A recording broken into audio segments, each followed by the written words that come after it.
Welcome to Real World Peaceful Parenting, a podcast for parents that are tired of yelling, threatening, and punishing their kids. Join mom and master certified parent coach Lisa Smith as she gives you actionable, step-by-step strategies that'll help you transform your household from chaos to cooperation. Let's dive in.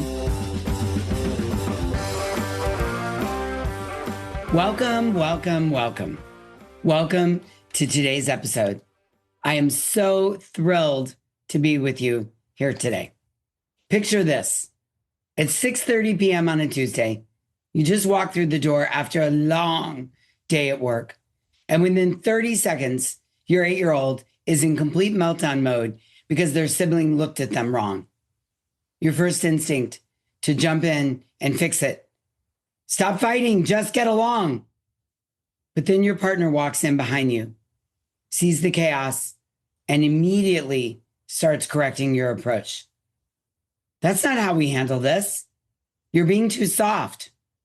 And just like that, now both of you are dysregulated. Your child is still melting down, but now you and your partner are snapping at each other too. Sound familiar? Well, here's what I know for sure. When one storming parent meets another storming parent, there's going to be an explosion every single time. But here's the thing I want you to know today. One calm, regulated nervous system can transform an entire family in that moment. Just one. And today I have something really, really special for you. Today we're pulling back the curtain and inviting you, the listener, into a live coaching conversation with Hive members Neil and Kari. They are brave, generous, and willing to come on and share something so many parents struggle with: how to work as a team when big emotions show up in their kids and themselves. Because let's be honest, sometimes it's not just the kids storming. Right? Sometimes we storm. And when one storming parent meets another storming parent, well, you know what happens. There's going to be an explosion 100% of the time.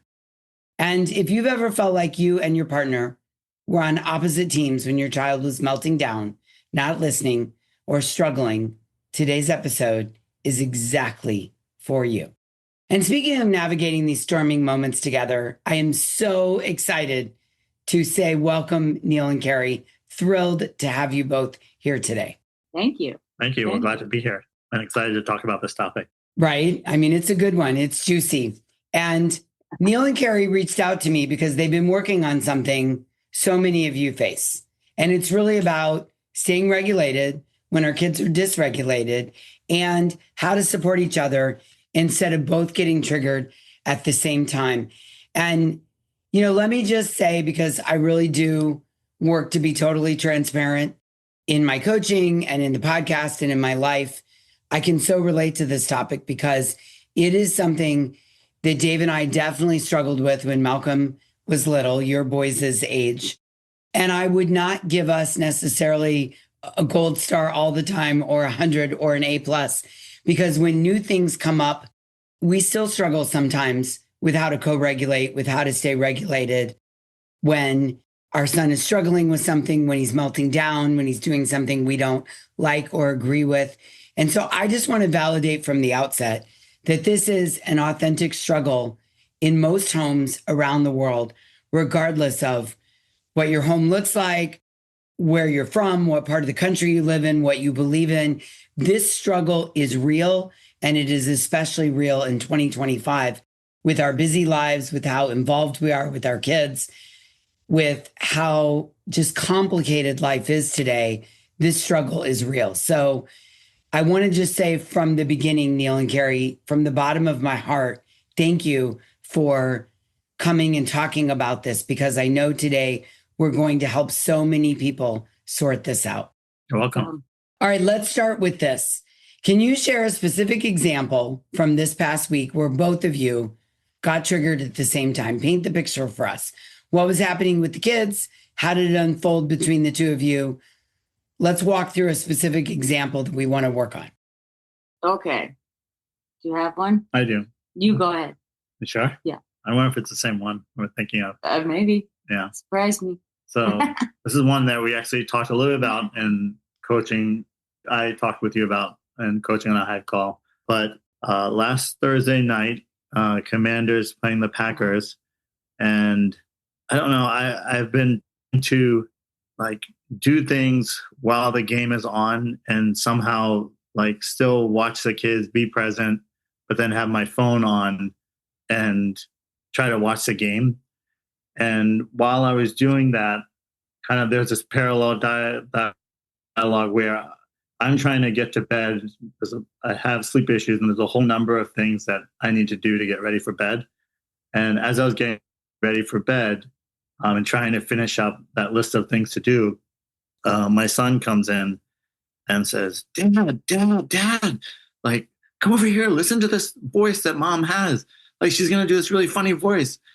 And I'm like away from completing my nighttime routine. I was so excited because it was almost like the first time in a long time that I've actually been able to finish it. I was looking forward to laying down with my kids, which hardly, oh gosh, I get a little emotional, but it hasn't really happened because of all the things I need to do to get to bed.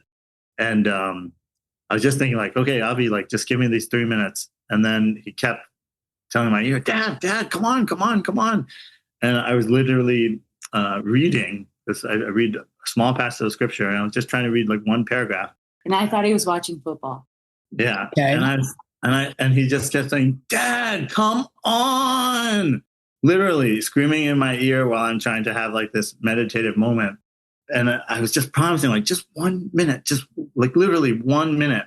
And I didn't expect it, but I just lost it. And I just said, usually when I lose it, I say some combination of shut up and effing usually comes as an adjective somewhere in there. And I don't remember exactly what the structure of the sentence was, but I know I said it loud. I said it because I couldn't take it. And later on, I figured out there was this emotion attached to it. And then I remember, so Avi kind of got the message, went back to... No, you didn't. I came out. Oh. I was during this time, I was to bed. We were being goofy. Dad was in the living room. I said, go get Dad, because they wanted me to scare him with my funny voice. And I was thinking he just had to run over for 1 second and go and run away. And that would have been that. And they would have been in bed and it would have been done. And yeah. And I should remember there was a trigger, actually. The trigger was, Kari hardly ever does this, but she said, okay, everyone, I'm going to bed. And she historically throughout our whole relationship, pretty much she's always waited for me, sometimes even stayed up for me so that I could, just finally spend some time with her after the kids go to bed. And so it really surprised me also. And I felt like, geez, like not only am I going to lose the chance to sleep and have this quality time with the kids, but also with Kari. Yeah. So I lost it. And then I sat on the couch and I kind of knew what was coming because it's a frequent pattern where I lose it. And Kari's instant reaction is to yell at me. And I don't remember exactly what she said, but I almost knew like, uh-oh, like I know this happened. I know what the next foot is, like what's going to happen now. And there was this like fear and a little bit of fear. And I think, I forgot exactly what she said, if it was like, stop it or something. And then you remember what you said? I don't remember. I know I came out there. I yelled at you. And then I took Avi and I turned his shoulders and I said, let's go to bed. And then as we were walking, I told him, Avi, it wasn't right that I yelled at Dad. And it wasn't right that Dad yelled at you. I said, and we're going to talk about it tomorrow, but let's go to sleep now. And we don't need to be in that environment. Yeah. That's what I said. Okay. So it sounds like there was a lot going on and I can hear it, right? What? Kari thinks Dad's just going to participate for 30 seconds so she can move to the next phase of bedtime, which you're thinking, Kari, I'm already carrying the load while he's watching football, although he's meditating and his prep. So like, Kari, you're thinking, just check the box for me here, buddy, so I can get to the next step. Yeah. And Neil, you're thinking, hold off and let me finish this so I can come participate. So it's very clear that you're each looking through a different lens, right? And making assumptions about what you're doing and what the other person is or isn't doing. And then, the volcano fills up, Neil, and lava spews out the top where you get triggered. And when you get triggered, you start yelling. And then, Kari, that creates some response in you where instead of then regulating, you dysregulate right alongside Neil. Mm-hmm. And it sounds like that just goes on, rinse and repeat, rinse and repeat, rinse and repeat. Mm-hmm. Yep. Mm-hmm. All right. Now, Kari, just tell us real quick so we can hear in your voice when you get overwhelmed. So Neil's yelling Mm-hmm. and the boys need to go to bed and you're tired. Mm-hmm. What does overwhelm feel like for you and how does it show up for you in the moment? Well, I'd say for me in the moment, I had been trying to get them to lay down to go to sleep for, 45 minutes, like bedtime routines, get everything together. They always say, oh, I'm hungry right at time you brush your teeth or right after they brush their teeth. And then, then I was laying down and I was tired. I was like, I've got everything done. I am laying down. I'm not getting up. And then we were just being silly. And so you're and then 8 months pregnant. Yeah, I'm also 8 months pregnant at 9, actually 9, put it that way. Yes. So then Avi went to go and get Dad because he wanted him to see how silly it is. And I was like, oh, this is a funny time because it's really silly. And, the kids are having a good time and he just has to come and run away and pretend that he's scared of my silly voice. And I was just laying down. I'm like, I'm not getting up again. I'm not getting up again. And then he's going, Dad. And he's like, give me a minute, Avi. Dad. Avi, I'm almost done. Give me a minute. Dad. And I don't even know if you heard me. And I was like, it'll be 30 seconds. Just come over here. And still, I'm finishing this reading. Okay. Oh, I'm not getting up. That's it. And then Neil gets dysregulated. Then I'm like, oh, I gotta get up. Yeah. I'm over here and yell at you because I don't. So that's where it came from my perspective. Yeah. I mean, this is such a beautiful, it's not beautiful that happened for you all, but it's such a beautiful example of no one here is trying to be difficult or a bad parent or dysregulate the other person. We've got Kari who's 9 months pregnant and has spent 45 minutes putting 2 little boys to bed and wants to just be done and stumbles upon this really fun, silly bonding moment with the kids. And Avi wants Dad to join in and enjoy it as well, which really is so sweet, right? Mm-hmm. Avi wants to include his dad and have him be a part of it. But then we also have Neil over here who already confesses he struggles with bedtime. He's working on a routine that allows him to get his rest and be productive the next day. He's trying to follow step A, then step B, then step C. And step B gets interrupted. And he just wants to finish that. And so there's this just complete misunderstanding of what's really happening real time. Everybody has their perception of what's going on. And then we get dysregulated. And, you're so not alone in this. I mean, what you described happens in the mornings before school, on the way to soccer practice, at school pickup, on the weekends, trying to get out the door at bedtime, trying to sit at the dinner table and have a 6 and 8 year old sit still, going out to eat, visiting grandma. I mean, this is happening multiple times a day in homes all over the world. And before we dive into the coaching, which we're going to get to here, I want the listener to understand what's actually happening in our brains and in our kids' brains during these storming moments, because I think once you understand this, it's a game changer. So here's the thing most parents don't realize. Your nervous system, our nervous system as the parents, and our kids' nervous system are constantly talking to each other, not with words, but with energy and regulation and safety signals. And this is what is called co-regulation. And it's one of the most powerful tools we have as a parent. When your child is dysregulated, when they're melting down, when they're pushing back, when they're completely losing it, studies show that their brain actually goes offline. The prefrontal cortex, if they have any at that point, that handles logic and cooperation is completely unavailable, and they're running on pure emotional brain, which we are too sometimes as the parents. But here's where it gets really interesting. Your child's nervous system is literally scanning yours for safety. Literally. Mirror neurons in their brain are firing, asking, is my parent calm? Can they handle what's happening? Am I safe?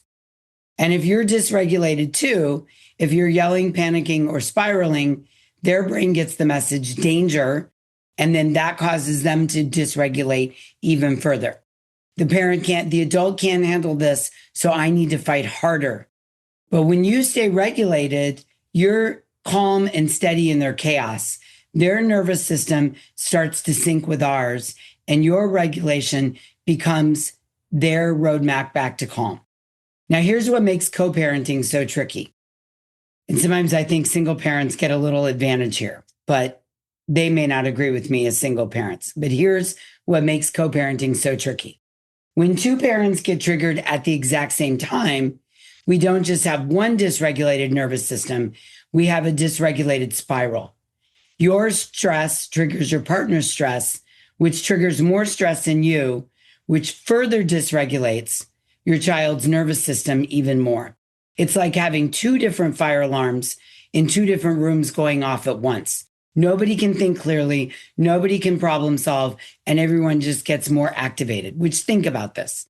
Like if there's fire alarms already going off in the kitchen, you're like, oh crap, I burnt the toast. I talk about the fire alarm all the time inside the Hive. I burnt the toast. It's all smoky and foggy. But man, if the fire alarm goes off in the bedroom as well, now we're almost panicked and frozen. Like, okay, now we really have a 5-alarm problem. Maybe it's not just the burnt toast. Maybe the house is on fire and I don't know what to do, right? But, and this is the beautiful part, it only takes one regulated nervous system to change the entire dynamic. When one parent can stay calm and grounded, they become the anchor point. They become the safety signal that helps everyone else find their way back. This isn't about being perfect.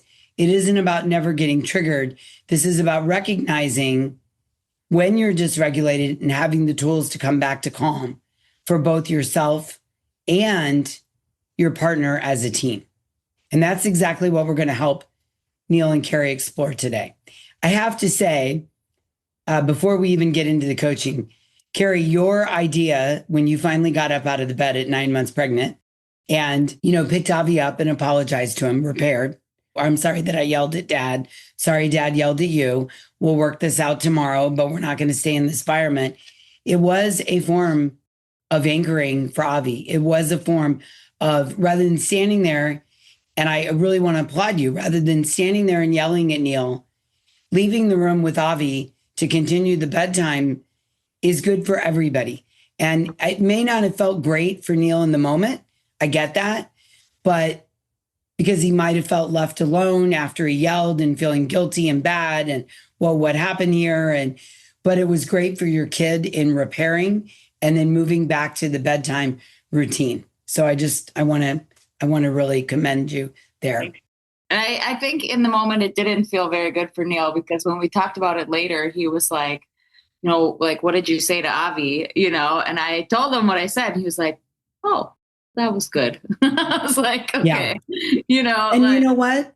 Sometimes that's all we're capable of in that moment, right? I mean, sometimes when I'm dysregulated and I'm looking for Dave to help me regulate, and he actually is dysregulated himself, maybe over something at work or maybe over Malcolm, and he steps towards me or, comes near me with his dysregulation. Sometimes the best either one of us can do in that moment is to just say, hey, let's take a pause. And maybe we don't say it this peacefully, but let's take a pause and come back to this later. Sometimes the pause is success in that moment, right? We're not going to resolve anything when we're dysregulated. And I do believe literally recognizing that is step one, right?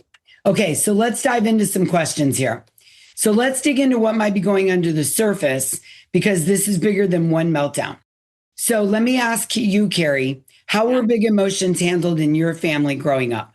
I mean, I would get yelled at and have to be quiet. That's it. Okay. I mean, So you were on the receiving end of the yelling with no voice, and you just had to take it for as long as the adult felt like they wanted to yell at you. I grew up in that household too. And that is really triggering when you feel like you're back to being the powerless 8 or 12 or 14-year-old girl who's being yelled at with no voice. Yeah. Okay, I so get that. Neil, how were big emotions handled in your family growing up? It was a double dynamic. My mom would yell at the top of her lungs. When there's conflict, my dad should yell at the top of her lungs. Sometimes she'd throw pots and pans. And my brother was always quiet, but I yelled back and loud. I matched her energy. And my dad would often just stay on the couch and not do anything. Okay. This is really important. I'm just loving this for all of us. So you can just see the dynamic happening real time, right? The message, because let me say this, our early experiences become the blueprint for how we handle emotions as an adult. And when those blueprints are different, it can feel like you're speaking two languages in the middle of a storm. You know, Kari, you tell me where I'm wrong. When yelling happens in an intimate relationship, meaning husband, you probably feel like you're immediately back to being that 8-year-old little girl with no voice. Maybe so, because I don't really I'll yell back for a second, but I don't really engage in it. Right.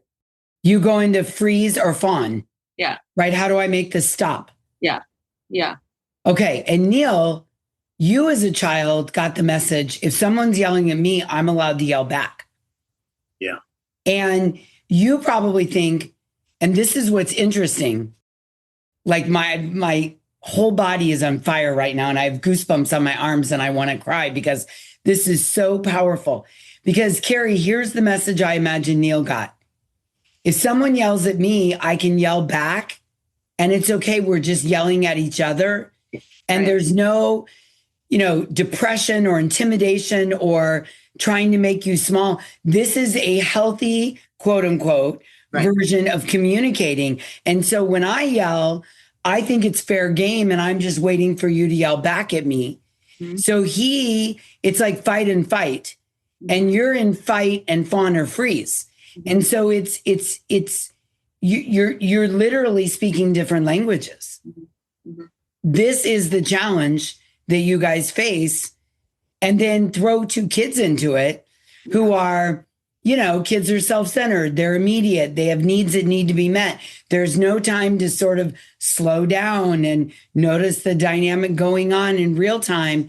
And so this is just storm explosion waiting to happen, because my guess is, Kari, is that when this begins to happen, all you want to do is hit the, what's that thing called that when you're flying, when you're a pilot and you eject button? Yeah. All you want to do is escape, get out of this moment, stop being yelled at. I imagine what Kari's dysregulated brain is saying is stop yelling at me or let me run away. And Neil's brain is saying, well, let's do this. This is healthy. Let's have this out. Let's roar. But he doesn't see it as intimidating. He sees it as, these are the rules of engagement. And why do you want to run away from me? Mm-hmm. Mm-hmm. Yeah. Right? Yeah. And then I also get into, that fight or flight mode of protective mode for kids. Yes. Like, Tell me Abby about doesn't that. have a voice and he can't say anything back. So I have to go in there and step in, Protection. Mm-hmm. I have to protect him so he doesn't. And this is where the childhood wound comes in, right? I have to step in and protect him so he doesn't experience what I experienced. Right. Yeah. Right. Right. Yeah. Right. And I'd like to also say that with the yell dynamic, I wasn't yelling because I wanted to as a kid. I was yelling because I was hoping to be heard. And I felt like a lot of my childhood, I was never heard. I was dismissed. And the irony is that the louder I yelled with my mom, the more she would yell back. And with Kari, when I yell, the thing that I'm seeking for the most is validation and someone to regulate and to say, hey, I understand you're in pain. And when you're yelling and you're dysregulating somebody else, especially with Kari, she freezes. And so I look at her and say, like, just say anything, like anything. And she just looks at me with a blank face, no emotion, like, and I get so dysregulated by that. Yes, I get that. So let me break that down. So you said, Neil, I just want to be heard. And so I yell louder to be heard. And what I want is validation that you're hearing me. And ironically, two things are happening. The louder you yell, the more Kari freezes. This is her amygdala. And this is what I hope you can take away from today's conversation. It isn't that she's trying to reject you or invalidate you, or it's that her amygdala goes into the hypo mode of freeze. And the louder you yell, the more she freezes, which then makes that blank face, just activates your amygdala even more. And then you get louder and louder and louder by going into the fight response, louder and louder and louder. And then the crescendo is, my guess is this is what happens. The crescendo is this, the final act, the crescendo of the whole thing is, you're dysregulated, Neil, so you're yelling louder and louder and louder. See me, see me, see me. Let me get bigger and bigger and bigger. And Kari's getting more and more and more frozen. And then there's this moment where Kari's brain flips and goes, okay, now I've got to protect my kids so they don't experience what I experienced. And when she goes into that final protection mode of maybe walking the kids in the other room or shielding them or saying something to you or them, then you feel really unheard. And then the explosion probably hits an all-time high. Because not only, woman, are you not hearing me, but now you're keeping my kids from me, which makes me feel even more unheard. So now I'm going to roar the loudest possible I can. So now we're both in our fully activated, I'm in the biggest fight mode I can be in, and Kari's in the biggest frozen mode, fawning safety mode of not only walking away from you, but taking your kids away from you, which is the ultimate act of not being hurt. And then afterwards, there's feelings of loss and loneliness and rejection. And then that spirals into a whole nother dysregulated storm for you. Either yelling back, or when the loss or the hurt comes in, I want to run away, like stay at a hotel room or even go back to my mom's house in DC. Like, sure. Extreme, yeah. Because I'm so. Yeah. Because afterwards, you're feeling very rejected by the experience. You're feeling because I'm at that point. So you turn into a hurt little boy afterwards, right? Kari does it in the middle. And this is where your childhood wound comes up. We've just had this big event where I've spent all this energy trying to get heard. And the grand net result is I still feel completely unheard. And now I feel rejected on top of unheard. And I just want to run away and isolate and lick my wounds because I'm just feeling this whole bag of emotions. So it's really like, Neil's amygdala meets Kari's amygdala. You both have this stress response where your amygdala feels unsafe and it fires epinephrine and norepinephrine through the adrenal glands in your body. So first the amygdala speaks, and then the adrenal epis speak, and then the childhood wounds speak, and then we have to recover afterwards. And this cycle just probably keeps repeating itself at different levels, based on how triggered you are by the experience. Yeah. I so get this. Do you both feel heard right now? Yeah. Yeah. Yeah. Mm-hmm. Yeah. Yeah. I think it's a better way to understand each other. Yeah. Yeah. And I can see, like, I never want to talk about it after. Neil always wants to talk about it after. So I can see how he feels that hurt in that moment where I'm still like processing what I want to do or what I want to say about it. So, yeah.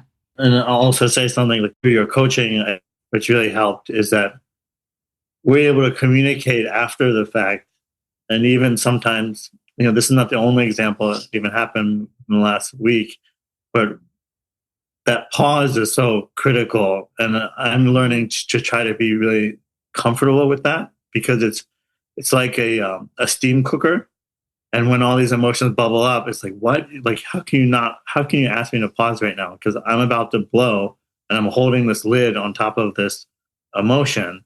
And you're just asking me to just stay right there. Like, and I'm learning more and more that, as tough right now as that is, that's what I have to do. And one thing I'll add to, I just want to put an asterisk on this, that when you said that, let's talk about this later, I've been very specific with Kari, and I said, look, I don't even like it when you say that. Like, I need you to say, let's talk about this in 12 hours, or let's talk about this tomorrow at 8:00. Sure. Because just later is even dismissing to me. Well, and I think it's because what I just heard, secondary to the storm, the second wave, we'll call it, happens when, okay, this has just all happened. And again, Kari grew up in a home where the person with the power yelled and the underling was mute. And then it doesn't help that you also went to medical school and you were trained to listen to the attending, and right, there's a lot of conditioning going on here, but let's set that aside. So Kari's blueprint is, I'm guessing, the event happens, the person with the power gets all their frustration out and yells, and then we just move on and we just pretend it didn't happen. And this is where the second wave comes in. So Kari's coping mechanism is probably just move on. I've got 2 kids, a baby, a full-time. I just gotta, reconcile this inside my head, let go of it, and go back to everyday life. Yeah. But Neil, this is where you think, okay, I wasn't heard in the primary experience, but I'll save it and I'll be heard in the secondary experience when we talk about this later. And then when you go to talk about it, Kari isn't ready or doesn't want to or put you off. And that feels like a secondary rejection to the primary rejection. And you basically feel like, well, when do I get to be heard? I tried doing it loud. I'm trying to do it quiet and I'm not getting heard. So that's the pressure cooker, is the feeling of not being heard. Yeah. And I'd also add that when we come back to it later, honestly, most of the times I forget anything that even happened or what I was thinking at the time, and you hold on to it. And so, like, asking me really specific questions, I'm just like, I don't know. I can't put the pieces back together. Yeah. Which feels bad, right? Yeah. To you, like, does it mean I don't care? Am I losing my mind? Listen, I can relate to this. I am the same way. I cannot remember I couldn't tell you a single argument Dave and I have ever had. I mean, we don't argue a lot, and he's more like Neil. Well, you said this and then you did this. Yeah. And I'm literally like, I did. Yeah. Yes. Okay. Mm-hmm. So that's good to know. And then you want to go into avoidant, again, more of like you're in the hypo, freeze or just avoid. Mm-hmm. So, what's happening here is when you get dysregulated, Neil, you go into hyper, fight or flight. And Kari, you go into hypo, fawn or freeze, which really is good. That's solid for, imagine if both of you are fighters, that's where things get really ugly. Right. But we have to learn to understand the other person's side of the coin. Mm-hmm. So that we can realize we have to not take it personally, right? We have to realize that you literally, when you're dysregulated, you're literally speaking 2 different languages, right? Yeah. And really begin to appreciate this.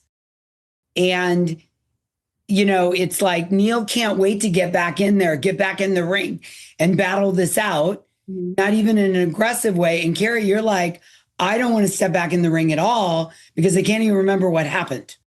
Is this new information to you, Neil? Yeah, no, it's exactly what happens. And I want to say one more thing is, when we were dating, like, part of the reason why I fell in love with Kari and why I'm still in love with Kari is that anytime there would be a conflict, usually, I'd probably say most often before the night, we would always resolve it. And now with 2 kids, I mean, it's amazing that she works, she takes care of the kids when she's not working. And I would say even when we do fight, she does stay up. Even being 9 months pregnant, she does stay up and she will talk with me before we go to bed and at least come to something where we can come back. Okay, good. Well done. This is really just about the solution here is just when you're calm, really working to appreciate how different you are. And I have to say, your kids are going to get a piece of both of this. So this is fabulous, and it's really understanding, Kari, when Neil hits that threshold, what does Neil need? The little boy in Neil needs to be heard, right? You literally could say to him, I hear you, and that's it. And Neil, for you, it's recognizing that Kari, her inner child struggles with that power dynamic when you're dysregulated. I can tell, I feel like I know you all pretty well. And you have a very well-balanced, when you're both regulated, you're partners, 50-50, you're equals. You do not have power roles in your marriage or gender roles, or it's really amazing.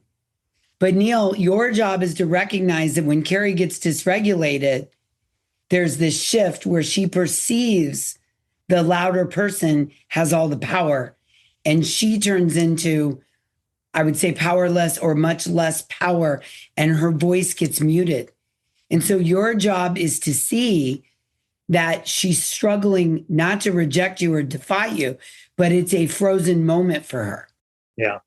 And if you guys can reach to understand, even for a few seconds, when that's happening, you can bring your higher brain back online. That's the goal, is you've dropped into your middle brain in those moments and fallen into those old roles, those old wounded roles. And I don't know if this is going to surprise you all or the listener or not, but I'm not great at confrontation, particularly with people that I really care about. I don't do well. I grew up in a household similar to yours, Kari. And what I've learned to do is, when I feel that dynamic, when I feel the person is, I sort of think of it as like lording over me and has all the power, I will say, whether it's Malcolm or Dave or a friend, and I kind of learned this in the corporate setting, I need to go to the bathroom. And I will just, whether I need to or not, I will go to the bathroom, because that walking gives me motion changes emotion. I can gather myself. I can say, okay, we're about to have a conversation that I'm not good at.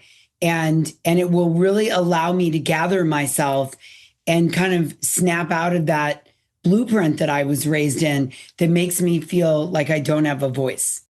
Right. And Neil, your job in that moment, when you catch yourself yelling, raising your volume, might be to just say to Kari, I just want to be heard. My goal here is to feel, and I think you should say that word. My goal is to feel heard, right? It isn't that I want to be heard. It isn't that what I'm saying is amazing or important. It isn't that I'm trying to dictate to you, what we do next. It's that I'm reaching to feel heard in this moment. And Kari, if you can take a pause and gather yourself to say, we're partners in this. I'm not the child here. Like, you both can work on yourself in that moment to get out of that middle brain emotional center, because you're both incredibly intelligent people. When your higher brain is online, you're probably unstoppable as a team, right? I mean, you build businesses, you travel, you're unstoppable when you're functioning as a team in your higher brain. The job is to recognize when we've fallen into our middle brain, and I take responsibility to try to get back to my higher brain, and Neil takes responsibility. It's like, I'm not expecting you to do it. I'm going to do it in my own way. And your job is to learn your way, Kari, and your job is to learn your way, Neil.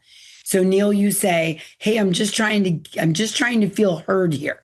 And Kari, you say, I'm just trying to feel equal here, or whatever you want to come up with is saying, you guys are going to be shocked at the transformation this creates. Because we can only control ourselves. Right. Right. I can't make you calm down. I can't make you stop yelling. I can shift the dynamic in how I show up, and I can be the calming force that helps calm everybody. Tell me your thoughts on this, each of you. Let's start with Kari. Yeah. I mean, I think that would be really helpful. I don't know how I would get myself to say that, I guess. And maybe, like me yelling back is saying like, yeah, I don't want you to keep yelling at us or at me or him or, yeah. Well, what you could say to Neil is, I'm feeling frozen. Mm-hmm. Right? Because he sees the blank face. He takes it personally. He's reaching for connection and you're reaching away from connection and he's taking that personally. So really the most powerful thing I think you could say to Neil is, I'm feeling frozen right now. Eventually, I think you'll evolve to other statements. But I think in the beginning, and I think the reason for you, another value to you saying out loud, I'm frozen, is for you to also recognize what's happening.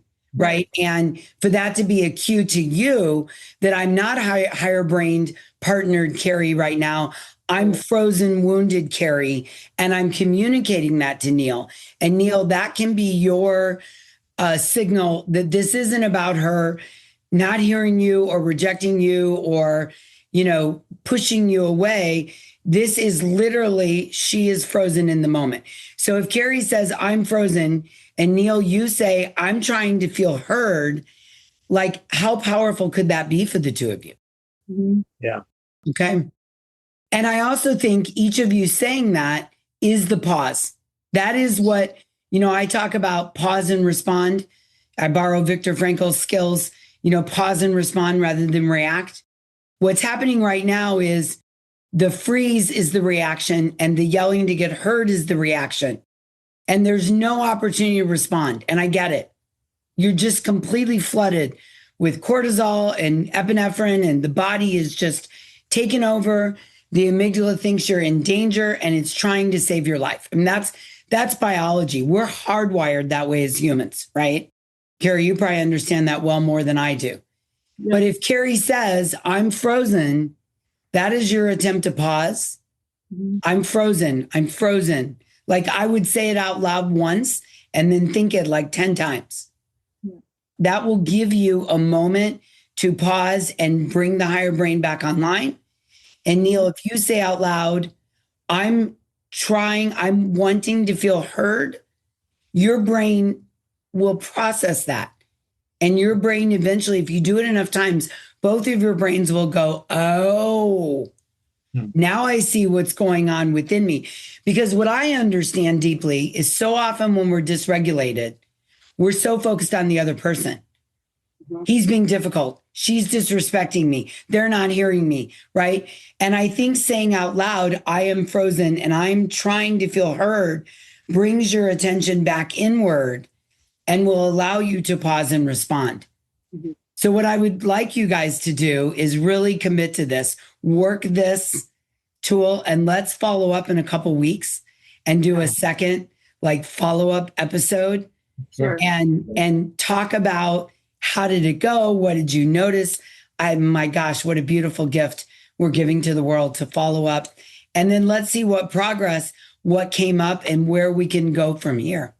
And one thing that also makes me think of is how we interact with our kids during these moments. Yeah, I was just thinking. Because I feel like I tried to adapt where if I was starting to feel really frustrated, that I tell the kids, hey, I need a moment right now because I'm feeling really frustrated and I don't want to get angry.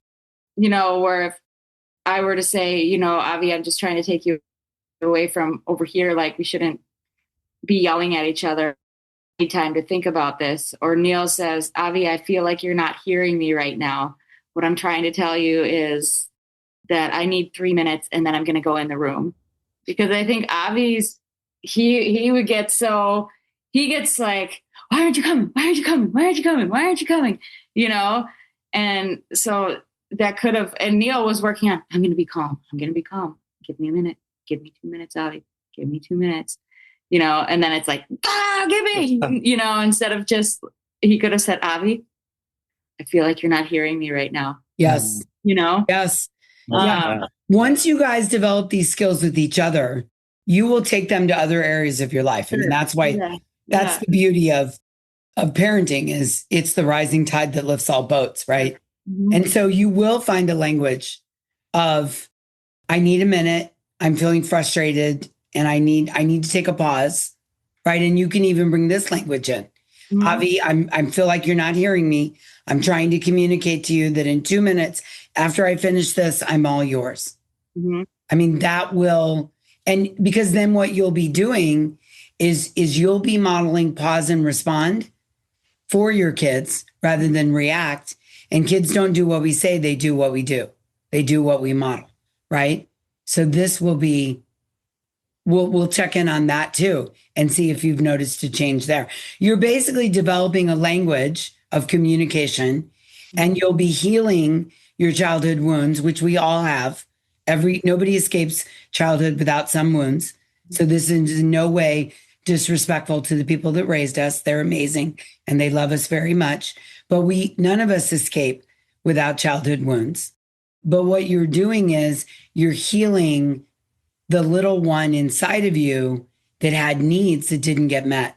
And you're finding a new way to show up when you feel like you're thrust back into that dynamic. Yeah. Yeah.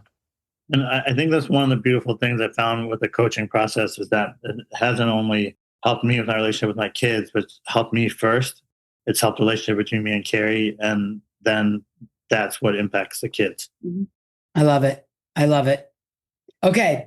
So you guys have your homework that you're committed to, and we're going to follow up in a couple of weeks and hear how it went. Anything else you want to share with the listener before I wrap us up on this episode? And again, I just want to thank you guys. This was amazing. And I know that people that are listening are going to have light bulb moments all over the place. Well, thank you. We appreciate it. Yeah. Yeah. And I would say that I think Kari will echo this, but joining the Hive and having a format where I can talk about these things on a daily basis and even increase that coaching, with the VIP experience I have with you, it's been life transformation. My friends see it. Mm-hmm. My family sees it. Mm-hmm. I feel it. And I would even say that even if you experience no difference in your relationship with your child, you will experience a difference at least in yourself. And that's an extreme statement. Like there's been monumental shifts in my relationship with my kids. But just that alone, like you say, being a peaceful parent is enough to really get into what you're sharing with us. Mm-hmm. Thank you. I love to hear that. Yeah, that's why it's called the peaceful parent, not the peaceful kid, right? Yeah. Yeah. Okay, so what Neil and Kari are talking about, which I talk about every week here in the podcast, an extended invitation to you all, is the Hive. And inside the Hive, I teach parents how to co-regulate as a team with personalized strategies created just for your family. You get weekly live coaching calls where you can bring real situations, just like Neil and Kari did today, and get specific guidance for your unique challenges. And I will say, we did real-time coaching today. This was not pre-scripted or planned out. In fact, I know Neil wanted to plan it out a little bit, and I wanted to just do a spontaneous coaching session so that you, the listener, could experience what transformation might be like. I say reading and listening is information. Coaching is where the real transformation happens. And this is what happens inside the Hive. And in addition, you get access to a safe, private community where parents share what's going on, celebrate wins, and support each other through the hard moments. It's like having a peaceful parenting coach and a whole support system in your back pocket. So whether you're dealing with co-parenting struggles, bedtime battles, sibling fighting, or anything else going on, screen time, sibling rivalries, deciding whether to add to a family, going it alone in your parenting, inside the Hive, you have all the tools and support to handle any situation with confidence. So if you're ready to stop storming alongside your kids and your partner, this is your invitation to run, not walk, straight to thehivecoaching.com and join us. Join Neil and Kari and all the other families that are inside the Hive. Because here's the thing, you do not have to figure this out alone. Okay, we're going to set a follow-up call so we can hear what transformed and transacted with Kari and Neil and for Kari and Neil after today's episode. So stay tuned in the coming weeks for part 2. Neil and Kari, again, from the bottom of my heart, I'm grateful for your bravery and being here today and sharing so openly. I know that all the listeners are going to gain some insight and tools from what you shared with us today. So thank you so much. Thank you. Thank you, Lisa. Okay, until next time, I'm wishing you peaceful parenting. Thanks for listening to Real World Peaceful Parenting.